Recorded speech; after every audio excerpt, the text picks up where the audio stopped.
Mira otro ejemplo. Cuando mi amigo JQ era un niño, su hermano mayor no paraba de abusar de él. Cuando él creció y se hizo más fuerte, le sometía a todo tipo de pequeños suplicios. JQ vivía en el seno de una familia muy rígida y conservadora y sus valores sobre lo que estaba bien y mal pues estaban muy definidos, ¿no? Digamos que de cada 100 cosas que estaban mal, una estaba bien. JQ tenía que estar siempre pendiente del qué dirán los vecinos. Así que, por ejemplo, si simplemente se manchaba los pantalones de lodo, de barro, pues algo que es normal para cualquier niño, esto podía ser de una inmensa y desproporcionada reprimenda. Porque, ¿y qué tal si pensaban los vecinos que la madre no le lavaba la ropa a los niños? ¿Y qué tal si ella quedaba en ridículo por culpa de esa bestiezuela, que era como le decía su mamá? Y luego, para empeorar el asunto de este amigo, el hermano mayor había descubierto un método infalible para conseguir que la madre no le castigara. ¿Sabes cuál? Le echaba todas las culpas a JQ. Por ejemplo, si el hermano mayor rompía un jarrón, iba corriendo hasta la madre y le decía: Mamá, JQ ha roto tu jarrón favorito. Entonces la madre corría a ver a mi amigo y le preguntaba que por qué había roto el jarrón. Y si éste se defendía, pues la paliza era doble, una por romperlo y otra por mentir. Entonces, ¿qué tipo de solución puede tomar un niño en esas condiciones? La que el subconsciente tiene programada, es decir, el crear la enfermedad de la diferenciación. ¿Qué fue lo que ocurrió? Que JQ también creó su terrorista interno. Curiosamente, JQ lo veía claramente como si fuera un duendecillo. Este duendecillo solía dormir en un lugar apartado de su mente, pero cada poco despertaba y le susurraba al oído palabras de advertencia como: Cuidado, tu hermano está a punto de armar una. Acércate a tu madre, ponte donde te vaya a ver, así luego él no podrá echarte la culpa. Naturalmente, pues eso daba resultado. Las palizas disminuían, ya no le regañaban tanto, pero luego las venganzas del hermano mayor pues eran mucho peores. Y además hacía que JQ estuviera siempre pues en un estado de miedo, de preocupación, que como podrás imaginar es algo totalmente insano para un niño, y bueno, para un adulto también. Si a JQ, por ejemplo, le invitaban a jugar al balón en el patio del colegio, no sabía qué hacer, porque por una parte estaba su yo niño que quería jugar, pero por otra parte estaba su yo duende que le advertía que si se manchaba, su madre le iba a pegar. Entonces, ¿qué hacía? Durante toda su vida se encontró con este tipo de dilemas internos, de conflictos internos. De hecho, cuando tú veas que una persona está dudando, es signo de que tiene un conflicto interno como este, aunque quizás se desarrolla a un nivel no consciente. Lo mismo ocurre si dialoga consigo mismo o si escucha voces o si se encuentra en su cabeza con pensamientos negativos que no sabe de dónde vienen. Todos esos son síntomas del mismo mal.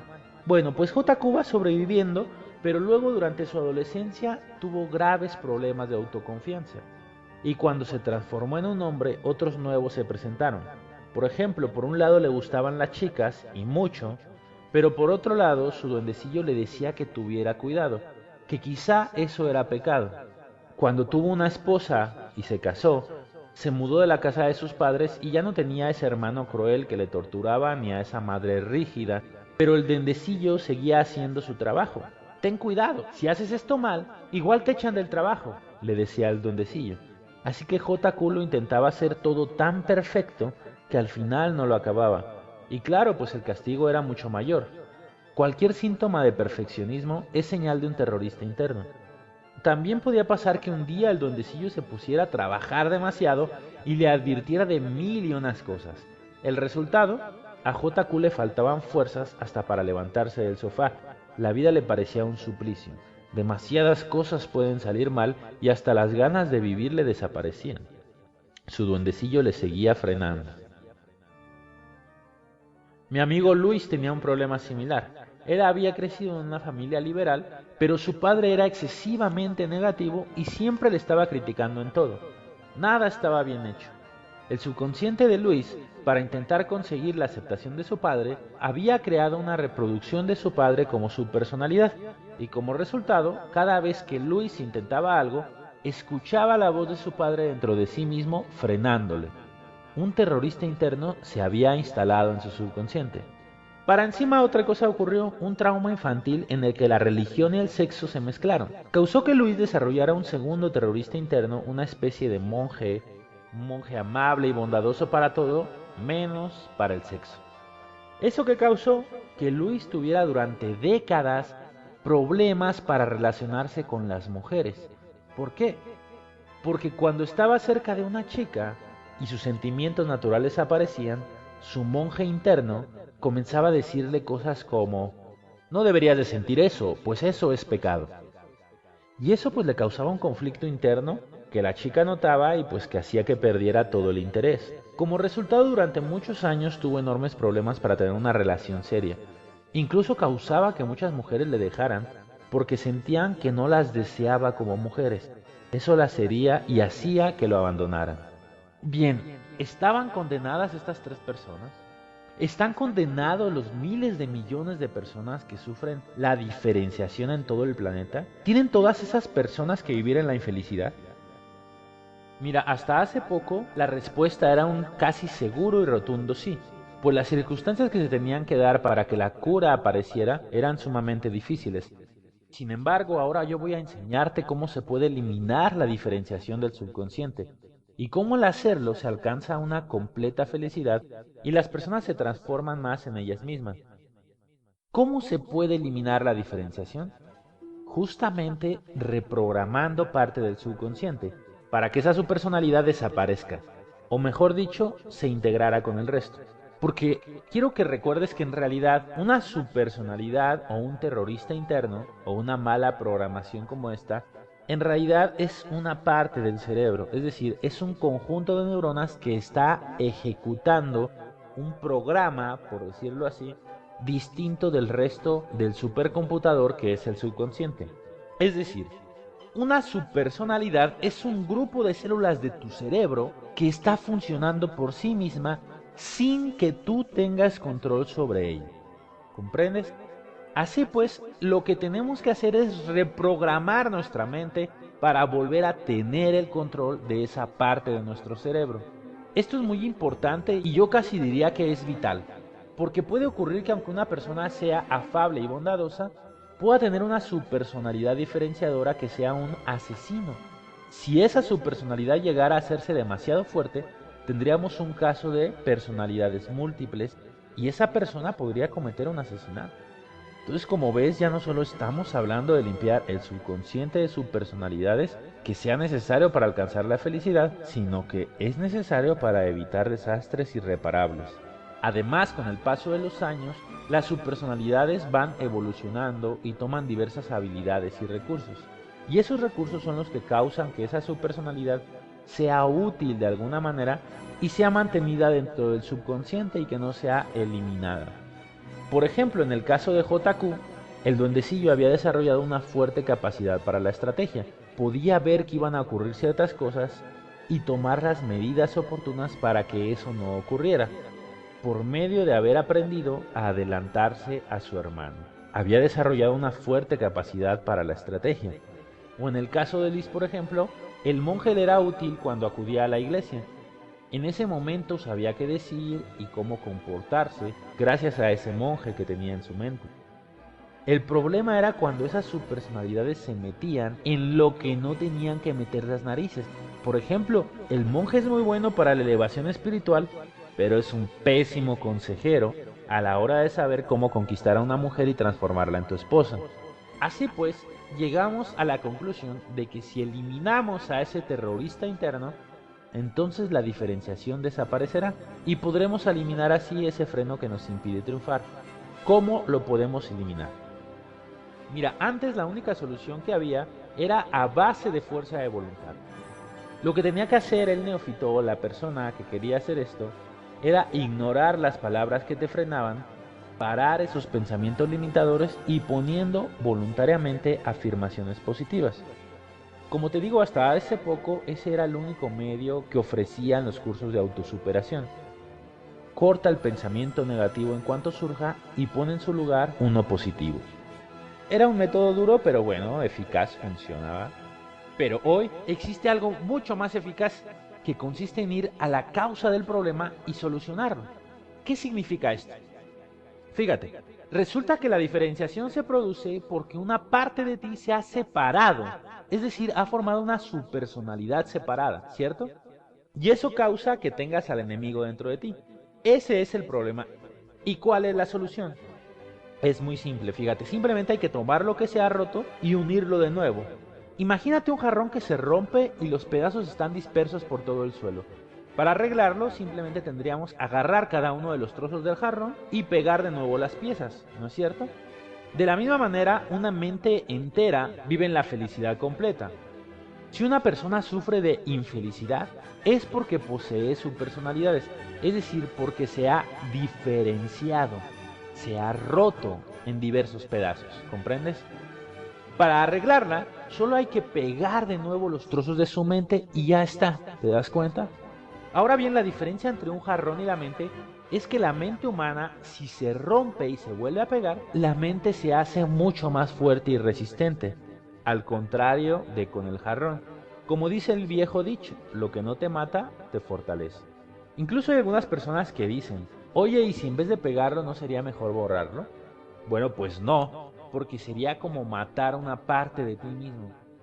Además, puede ser que ese terrorista interno, ya sea el duende, el monje, el padre o cualquier otro que cualquier persona pueda tener, te frene, pero en realidad ellos pretenden ayudarte.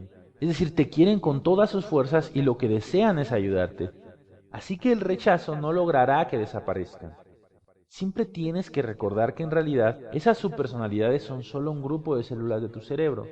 Y una vez que las fusionas, es decir, las pegas de nuevo en tu mente, tú tomas el control sobre esas células y así tus capacidades mentales aumentan. Además, tus subpersonalidades tienen unas capacidades y recursos que pueden serte muy útil si las usas adecuadamente. En cuanto fusionas a esa subpersonalidad, ese recurso pasa a estar a tu disposición y bajo tu control. Así pues, la solución es fusionarlos contigo, para que eso que está mal, y son dos, o tres, o cinco, o diez, dependiendo de los traumas que tuvieras en tu vida, se unan y pasen a ser un solo ser, algo mucho más fuerte, seguro y poderoso, totalmente libre de conflictos internos y totalmente capaz de llevar el control de tu propia vida. ¿Cómo se hace pues esto? Ya vamos a ver simplemente un ejemplo de cómo podemos fusionar las subpersonalidades y luego te voy a explicar paso a paso para que tú lo puedas hacer y así te libres de todos esos pensamientos negativos, ¿ok? Entonces, el primer paso consiste en encontrar esas subpersonalidades, porque como es lógico tenemos que localizarlas para poder fusionarlas. ¿Cómo puedes encontrar a las subpersonalidades? Simplemente tienes que buscar. ¿Cómo?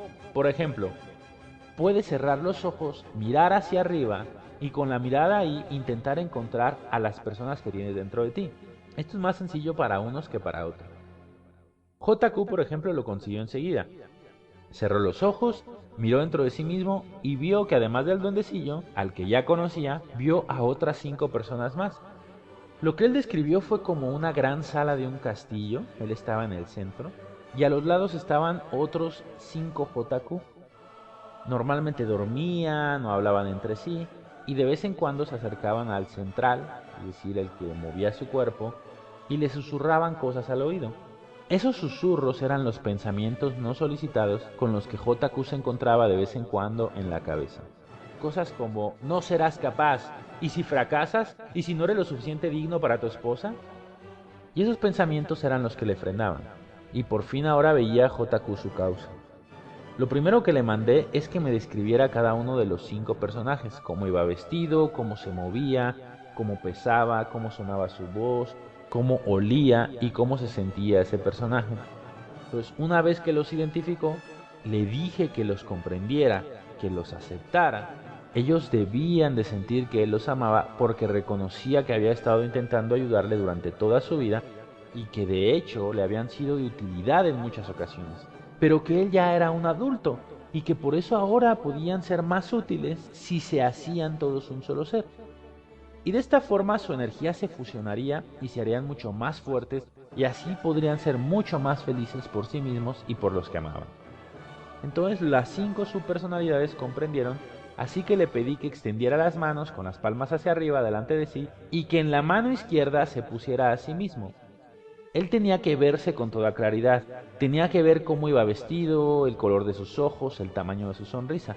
Tenía que escuchar cómo sonaba su voz, cómo sentía el aire sobre su cara si se le soplaba, y cómo olía y cómo se sentía. Y en la mano derecha le dije que pusiera primero al duendecillo. Otra vez tenía que verlo también con toda claridad. ¿Qué ropas llevaba? En ese caso, unos harapos. ¿Cómo olía? Era evidente que en 30 años no se había lavado ni una sola vez. ¿Cómo se sentía? Inteligente y astuto. ¿Qué sabor tenía en la boca? El de una salchicha. Mira, no me preguntes por qué. Quizá su personalidad se había creado después de haber cenado salchichas y era un recuerdo arrastrado. Entonces le dije que le explicara otra vez al duendecillo la gratitud que sentía por el servicio que le había dado y que le pidiera que se diera cuenta de que si se fusionaba con la subpersonalidad central sería mucho más útil y su objetivo común, que es el bien de él, se cumpliría más fácilmente gracias a las habilidades del duendecillo. El duendecillo aceptó encantado porque lo comprendió. En algunos casos no se aceptan tan rápido, ¿eh? Y la persona tiene que ser una especie de negociador con ambas personalidades. Tiene que hablar entre sí hasta aceptarse, pero el truco está en la aceptación, el amor y un objetivo común. Así que bueno, le mandé que acercara las dos manos, ya que tenía las dos imágenes mentales del duendecillo y de sí mismo, y entonces que fuera acercando sus manos poco a poco hasta que se juntaran hasta el centro, viendo cómo se acercaban esas figuras, cómo cuando las manos se juntaban se abrazaban y cómo una luz surgía mientras se fusionaban y se unían a un nuevo JQ. Como es lógico, la nueva imagen de JQ se hizo más grande, su ropa cambió, el cambio en la personalidad de JQ fue inmediato e instantáneo. La inseguridad que había arrastrado desde los 6 años había desaparecido. Ahora se sentía más capaz, más lleno de amor, y también tenía unas nuevas habilidades de las que aún no era totalmente consciente, pero que usaría de forma automática y totalmente inconsciente cuando fuera necesario. Después de este ejercicio le dejé descansar 5 minutos porque al hacer esto es normal que la persona sufra un poco de confusión. Un peso que había arrastrado desde siempre había sido eliminado y toda la realidad había cambiado para mejor. Después le fui mandando que hiciera lo mismo con cada personaje uno a uno hasta que estuvieran todos unidos. Al finalizar, JQ estaba radiante, más fuerte de lo que jamás había estado y el cambio fue perpetuo. Hoy lo sigue manteniendo. Por si acaso, al día siguiente le hice que mirara otra vez en la sala para comprobar que todo estaba bien y que no había más subpersonalidades. Y bueno, tuvo el beneficio de haber encontrado a otros 3 pequeños gnomitos que estaban ahí durmiendo. Curiosamente se llamaban enfado, frustración y depresión. Unos problemas con los que JQ siempre había lidiado a lo largo de su vida. Así que usando el mismo ejercicio los integró antes de que yo dijera nada, con lo que al acabar se sintió todavía mejor. Acudió de nuevo a la sala, la limpió, le dio una mano de pintura, quitó el polvo y ahora la usa para meditar. Cuando quiere aislarse un poco del exterior, va ahí y se pone a meditar. Es como su rincón privado donde hay paz y tranquilidad. ¿Te das cuenta del cambio? Esa sala representaba su interior. Antes estaba llena de dudas, discusiones, frustraciones, duendecillos, diferenciación, inseguridad y luchas. Y ahora era una hermosa sala llena de paz y tranquilidad. ¿Te puedes imaginar cómo cambió eso la vida de JQ? Lo más hermoso de este ejercicio es que es perpetuo, es decir, dura para siempre y se hace en solo 10 minutos. Además, si más adelante, quizá después de 10 años, la persona sufre otro trauma y otra parte de él se diferencia, se fisiona, se separa, pues ya tiene los recursos para integrarlos rápidamente, antes de que sea tarde. Si la persona empieza a oír voces o a tener pensamientos extraños, mira dentro de sí mismo y busca, rápidamente encuentra al nuevo terrorista y lo integra. ¿Ves que es sencillo? Pues lo mismo pasó con los otros 2 ejemplos de los que te contaba. Por ejemplo, Luis, que tenía en su interior un monje y a su padre, pues hizo el mismo ejercicio. Miró dentro de sí mismo, vio que en su sala central tenía la imagen mental de su padre con una cara de enojado que le estaba criticando y que también tenía a un monje ahí dentro de su mente. Entonces cada poco, cada vez que intentaba hacer algo, pues venía la subpersonalidad de su padre y le decía que era un tonto, le decía que él no iba a poder, que no era lo suficientemente bueno, y cada vez que se acercaba una chica venía el monje y le decía voces en su mente como eso es un pecado, eso está mal, etc. Entonces también él hace el ejercicio, pone a la subpersonalidad en una de sus manos, la imagen mental de sí mismo en la otra mano, y luego empieza una negociación donde acepta la subpersonalidad, que es un grupo de células de su cerebro, etc. Y entonces empieza a unir sus manos hasta el centro, imaginando cómo se unen las dos figuras, la de él y la de la subpersonalidad, hasta que se hacen una sola. Y entonces, justamente cuando Luis hace la fusión, ocurre algo muy curioso. Él ve en su mente la nueva imagen mental de él mismo. Curiosamente, él se veía ahora como un nuevo Luis que había adquirido una especie de capucha con capa, que eso representaba las habilidades de bondad que había adquirido el monje, pero que ya estaban unidas hacia él mismo. Es decir, esas habilidades para la bondad que tenía ese monje se habían integrado a sí mismo, pero con la gran diferencia de que ahora ese monje ya no metía las narices donde no debía, y así si veía a una chica, pues no le venían voces como de que era pecado lo que sentía o cosas así, sino que ya él podía conversar con chicas. Entonces, ¿qué frenaba a Luis el poder relacionarse con seguridad ante las mujeres? Pues su autofreno, el monje. ¿Qué frenaba a JQ para triunfar en su negocio? Su autofreno, el dondecillo. Y luego, ¿por qué consiguieron ellos alcanzar lo que deseaban en sus vidas? Porque quitaron aquello que les limitaba. Eso les hizo transformarse en unas personas más capaces y poder alcanzar sus objetivos. Entonces, bien, ¿qué puede estar frenándote a ti ahora? Siempre hay un momento en que hago esta pregunta. Todas las personas tienen algún deseo que quieren alcanzar en sus vidas, pero que por mucho que lo intentan alcanzar, no logran alcanzarlo. Ese es un síntoma muy claro de un autofreno, de una subpersonalidad. Una vez que esa persona elimina ese autofreno por medio de hacer la fusión, esa persona pasa a tener un éxito espectacular, rápido y duradero en ese aspecto de su vida. Entonces, tú quieres experimentar una biofusión. ¿Quieres eliminar todos esos frenos de tu vida y comenzar a tener ese éxito espectacular? ¿Seguro? Pues entonces aquí viene la biofusión.